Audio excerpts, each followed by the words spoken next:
בכביש 232 הסואן, הסמוך למכללת ספיר, הוחלט סוף סוף על התקנת רמזור. זאת לאחר מאבק עיקש של הסטודנטים ושל מועצת שער הנגב. הבעיה? התקציב עדיין לא נמצא.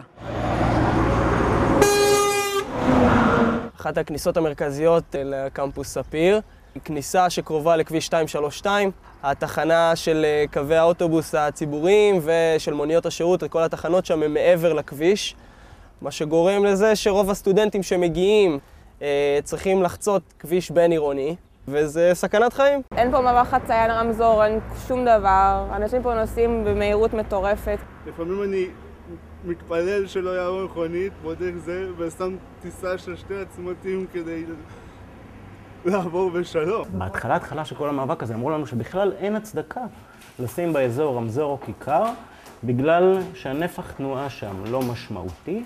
מעבר לכך שהנפח תנועה לא משמעותי, הספירת גופות, כמו שזה נשמע, לא גבוהה. לא יודע אם זה יותר טיפשות או יותר רשעות או טיפשות מרושעת או רשעות מטופשת.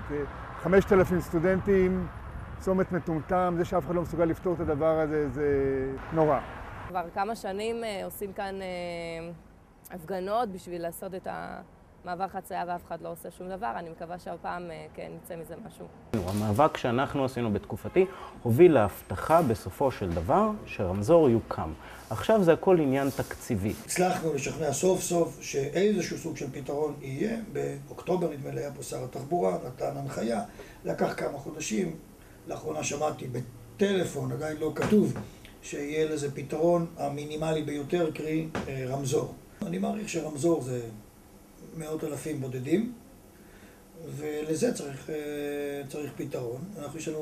לי יש פגישה בעוד מספר מצומצם של שבועות עם מנכ"ל משרד התחבורה, והנושא הזה נמצא על סדר היום, כמעקב אחר החלטות השר.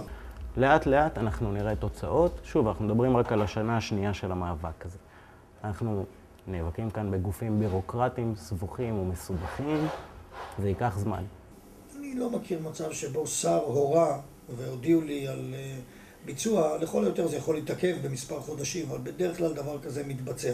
יש סיבה טובה להניח שב-2011 זה יתקיים. נראה שהפתרון לחוצים קרוב.